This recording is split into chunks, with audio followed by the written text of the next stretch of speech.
अस्सलाम वालेकुम, I am Sultan Ali from MK preparations. जैसा कि आप जानते हैं कि एफपीएससी की तरफ से एयरपोर्ट सिक्योरिटी फोर्स के लिए टेस्ट कंडक्ट हो रहे हैं असिस्टेंट डायरेक्टर और इंस्पेक्टर के। तो आज की इस वीडियो में हम डिस्कस करने जा रहे हैं असिस्टेंट डायरेक्टर एएसएफ का पेपर को हम डिटेल में डिस्कस करेंगे। जितने क्वेश्चंस हमें कैंडिडेट्स के थ्रू मिले हैं सारे डिस्कस करेंगे, तो वीडियो को एंड तक देखिएगा। सबसे पहला क्वेश्चन मैथ के पोर्शन से है। If person A completes a task in 12 days and person B completes the same task in 18 days, how many days will it take them to complete it together? तो पहले जो common sense बनती है वो ये है कि एक शख्स एक काम को 12 दिन में कर रहा है, दूसरा 18 दिन में कर रहा है, तो अगर दोनों मिलकर करेंगे तो कम से कम 12 दिन से कम टाइम लेंगे। तो हमने वो टाइम मालूम करना है। तो इसके लिए हम उनकी काम करने की रफ्तार चेक करेंगे। एक जो पर्सन ए है उसकी एक दिन में काम करने की रफ्तार है 1 आउट ऑफ 12, क्योंकि 12 दिनों में वो काम मुकम्मल कर लेता है। पर्सन बी के काम करने की रफ्तार है 1 आउट ऑफ 18। तो हमने इनको कंबाइन करना है। That will be A plus B equal to 1 divided by 12 plus 1 divided by 18। ये इनके टोटल काम करने की रफ्तार है। अब इसको हम एलसीएम लेते हैं, 36 आएगा। 12 3s are 36 and 3 1s are 3, 18 2s are 36 and 2 1s are 2। तो ये हमारा आंसर आ जाएगा 5 डिवाइडेड बाय 36। तो एक दिन में इनके काम करने की रफ्तार ये है। तो अगर हमें ये मालूम करना हो तो कि वो कितना टाइम लेंगे या कितना दिन लेंगे, तो that will be equal to 1 divided by rate of work. तो ये आपके पास हो जाएगा 1 divided bye 5 divided by 36।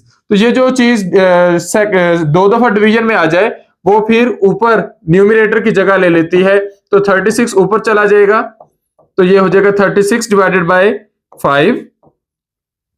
36 divided by 5 को जब हम सॉल्व करेंगे तो हमारा आंसर आएगा 7.2।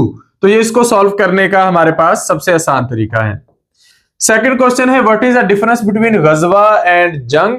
तो गजवा ऐसी मुहिम्मात को कहते हैं, ऐसी बैटल्स को कहते हैं जिसमें हुजूर नबी अकरम सल्लल्लाहु अलैहि वसल्लम ने पर्सनली खुद पार्टिसिपेट किया हो। और जंग जो है ये एक लिटरल टर्म है, किसी भी जंग के लिए, किसी भी लड़ाई के लिए, बड़ी लड़ाई के लिए हम इस्तेमाल कर सकते हैं। जबकि एक वर्ड है सरिया, ये ऐसी जंगों के लिए इस्तेमाल होता है जो हुजूर की जिंदगी में हुई लेकिन हुजूर ने उनमें जाती तौर पर शिरकत नहीं की। नेक्स्ट क्वेश्चन है हु होल्ड्स द टाइटल शेखुल अंबिया। तो हजरत नूह अलैहिस्सलाम को शेखुल अंबिया कहा जाता है क्योंकि एक तो हजरत नूह अलैहिस्सलाम बहुत बुरगजीदा पैगंबर है अल्लाह ताला के। 950 साल तक लोगों को तबलीग करते रहे, ईमान की, तौहीद की दावत देते रहे। तो ज़ुहद की वजह से आपको शेखुल अंबिया कहा जाता है, इतनी लंबी तबलीग की वजह से, इतनी बुजुर्गी की वजह से। नेक्स्ट क्वेश्चन है when was the battle of बदर फॉट। इस्लाम की पहली बाकायदा जंग, जिसे जंग बदर कहा जाता है, गज़वा बदर, ये जंग हुई थी सेकेंड ईयर ऑफ आफ्टर हिजरी और 17 रमजान को हुई थी। और अगर आप इसे करें ईसवी साल के हिसाब से तो 624 कॉमन एरा, और दिन था ये 13 मार्च का। तो 13 मार्च 624 कॉमन एरा बनेगा या 17 रमजान सेकेंड आफ्टर हिजरी बनेगा। नेक्स्ट क्वेश्चन है each of the players has a locker. तो क्या ये सेंटेंस ग्रामेटिकली करेक्ट है? तो अमूमन क्या किया जाता है कि इंग्लिश में से कहा जाता है कि which of the following sentence is grammatically correct, तो हमें वो चूज करना होता है। तो ये हमारे पास करेक्ट सेंटेंस है। नेक्स्ट फिर एक मैथ का क्वेश्चन आ जाता है सॉल्व फॉर एक्स। हमने एक्स की वैल्यू फाइंड आउट करनी है और इक्वेशन दी गई है 3x - 7 = 11। अब इसको सॉल्व करने का तरीकेकार ये होता है कि हमने x वाली साइड पर जस्ट x को रखना है, बाकी सारी चीजें एक एक करके खत्म करनी है। तो -7 + 7 करें तो 7 खत्म हो जाएगा, और जो चीज हमें इस साइड पे करनी है वो इस साइड पे भी करनी है। तो ये हो जाएगा 3x = 18, क्योंकि ये खत्म हो गया। अब हमने 3 को खत्म करना है, तो दोनों साइडों पर अगर हम 3 से डिवाइड कर दें तो ये हमारे पास 3 भी खत्म हो जाएगा। तो ये आपका आंसर आ जाएगा x = 6। तो ये हमारा करेक्ट आंसर है। नेक्स्ट है what is the meaning of repudiate. Repudiate का मतलब होता है किसी चीज को रिफ्यूज कर देना या किसी चीज को रिजेक्ट कर देना। नेक्स्ट पाकिस्तान स्टडी से क्वेश्चन है which is the longest river in Pakistan. तो पाकिस्तान का सबसे लंबा दरिया दरिया सिंध है, जो पूरे पाकिस्तान के तूल में मौजूद है, यानी कि ये गिलगित बल्तिस्तान से पाकिस्तान में दाखिल होता है और बहेरा अरब में जाके गिरता है। तो दरिया सिंध जो है ये पाकिस्तान का सबसे लंबा दरिया है। Who signed the pledge of Aqaba from the Muslim side. तो मुस्लिम साइड से हजरत मौसब बिन उमैर ने मुसलमानों को रिप्रेजेंट किया था। ये दो बैत हुई थी, बैत उकबा ओला और बैत उकबा सानी। इसमें मदीना से मुसलमान होने के लिए कुछ लोग आए, कुछ लोग पहले से इस्लाम कबूल कर चुके थे, हुजूर को अपनी वफादारी का यकीन दिलाने के लिए आए हज के मुकाम पर। तो यहाँ पर सूरत हाल ये थी कि उन्होंने हुजूर पाक सल्लल्लाहु अलैहि वसल्लम से आकर बैत की, प्लेज की, लॉयल्टी का हलफ उठाया कि अगर हुजूर मदीना तशरीफ ले आए तो हम हुजूर के साथ रहेंगे। तो ये बैत उकबा उला की बात करें तो 11वें साल था नबूवत का, और अगर बैत उकबा सानी की बात करें तो 12वां साल था नबूवत का, जब ये मदीना से काफिले हज के मुकाम पर पहुंचे और हुजूर सल्लल्लाहु अलैहि वसल्लम से मुलाकात की। नेक्स्ट क्वेश्चन है, name the 3 reverse over which Pakistan has unrestricted use under Indus water treaty. 1960 के इस मुआहदे के मुताबिक 3 दरिया भारत के पास जो मशरकी दरिया कहलाते हैं और 3 दरिया पाकिस्तान के पास जो मगरबी दरिया कहलाते हैं।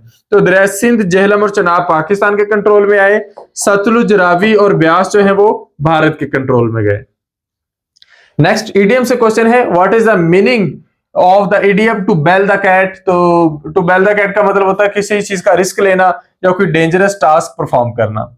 नेक्स्ट है, what is the meaning of the idiom to steal someone's thunder. To steal someone's thunder का मतलब ये होता है कि काम किसी ने किया हो, क्रेडिट आप ले जाएं। To take credit for someone else idea और success. What is the Urdu meaning of intransigent. Intransigent का मतलब होता है जिद्दी होना, हट धर्म होना, किसी बात पर अड़ जाना, अड़ियल होना। What are the antonyms of transient. Transient का उलट होता है परमानेंट या लास्टिंग या एंड्योरिंग। ट्रांजिएंट ये कहते हैं किसी ऐसी चीज को जो बदलाव की कैफियत में हो, तो उसे उलट होता है किसी चीज का परमानेंट होना। नेक्स्ट है, what does a bicameral legislature include. Bicameral legislature में 2 हाउसेस होते हैं, अपर हाउस, लोअर हाउस। तो यहाँ पर अपर हाउस जो है वो सेनेट है, लोअर हाउस जो है वो नेशनल असेंबली है। 1940 resolution demanded a separate Muslim state comprising the NWFP, north western federal provinces and eastern regions. तो ये स्टेटमेंट क्या ये करेक्ट है? जी हाँ, ये करेक्ट है। किस एक्ट के तहत ASF को स्टैब्लिश किया गया? तो एयरपोर्ट सिक्योरिटी फोर्स एक्ट 1975। इज्तिहाद का मतलब क्या है? इज्तिहाद का मतलब होता है independent reasoning in Islamic law to drive ruling. तो इस्लाम में जो मंतक का इस्तेमाल होता है उसे इज्तिहाद कहते हैं। What is the 2025 net metering buy back rate per unit. तो पहले नेट मीटरिंग का जो रेट चल रहा था नेपरा के अकॉर्डिंग वो था 27 रुपीज पर यूनिट, लेकिन बाद में इसको चेंज करके डाउन करके कर दिया गया 10 rupees per unit. Which term defines reasoning by analogy in Islam. तो इस्लाम में जो रीजनिंग के लिए मुशाबहत देकर जो हम निकालते हैं कोई नतीजा, उसे क्यास कहते हैं। इज्तिहाद इसके मुकाबले में डिफरेंट है कि उसमें आपको इंडिपेंडेंट रीजनिंग देनी पड़ती है। नेक्स्ट फिर मैथ का क्वेश्चन है, given A/B is equal to 2/3 and B/C is equal to 4/5। तो A/C हमने फाइंड आउट करनी है, तो पहले तो हम इनकी कंबाइन रेशियो निकालते हैं। उसके लिए हम इसको इकट्ठा लिखते हैं। पहले है 2/3 और ये हमारे पास 4/5। तो हमारे पास जो कॉमन रेशियो वो है B की, तो B को हमने सेम वैल्यू पर लाना है। तो इनका LCM होता है 12। उसके लिए 3 को 4 से और 4 को 3 से मल्टीप्लाई करना पड़ेगा। तो अगर 4 को 3 से किया है तो 5 को भी 3 से करेंगे, 3 को 4 से किया है तो 2 को भी 4 से करेंगे।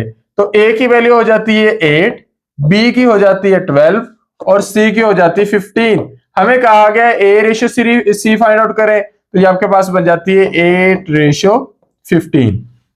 तो ये आपका करेक्ट आंसर है। नेक्स्ट क्वेश्चन है, the carpenter polishes the trophies. इसको अब हमने पैसिव वॉइस में लेकर जाना है। The trophies are polished by the carpenter. तो ये आपका इस तरह सेंटेंस चेंज हो जाता है। Old name of Medina.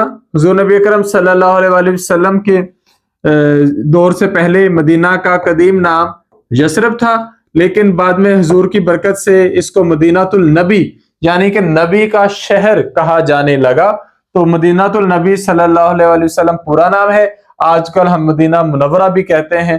तो पुराना नाम जो था वो था यसरिब।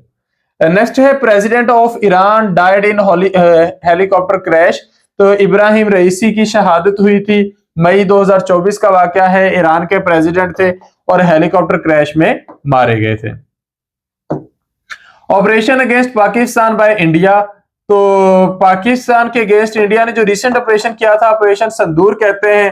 पाकिस्तान ने उसका जवाब ऑपरेशन बनियानुल मरसूस के नाम से दिया, जिसमें इंडिया का काफी ज्यादा नुकसान भी हुआ।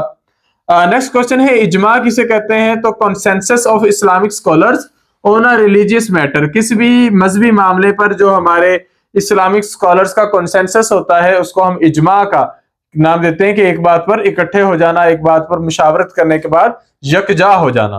क्यास फिर अगेन रिपीट में आ गया, एनालॉजिकल रीजनिंग को कहते हैं। और नेक्स्ट क्वेश्चन है if I dash you I would. तो इफ आई वर यू, ये यहाँ पर ख्वाहिश का इजहार है। तो इस तरह के सेंटेंस जो होते हैं वो अक्सर कहे जाते हैं। तो इफ आई वर यू का यहाँ पर यूज होगा जहां पर आप विश का इजहार करेंगे। और आखिरी है पुलिस ऑर्डर डील्स विद। तो पुलिस ऑर्डर का मतलब होता है चीजों को ऑर्गेनाइज करना। और इस जो चीजों को ऑर्गेनाइज करने से मुराद कि जो पुलिस है ये किस तरह से फंक्शनिंग करेगी, पुलिस की पावर्स एंड अथॉरिटीज क्या होंगी, फंक्शंस क्या होंगे, ऑर्गेनाइजेशंस क्या होंगे। तो ये सारे हिस्से हैं पुलिस ऑर्डर 2002 के। तो यहाँ पर ये वो क्वेश्चंस कंप्लीट हो जाते हैं। एक तो आपको आइडिया हो जाता है कि किस तरह के क्वेश्चंस पेपर में आने हैं, दूसरा आपको ये आइडिया हो जाता है कि आपने क्वेश्चंस को किस तरीके से समझना है। फर्दर जितने भी पेपर्स होंगे वो भी हम इंशाल्लाह डिस्कस करते जाएंगे। Thank you, Allah Hafiz.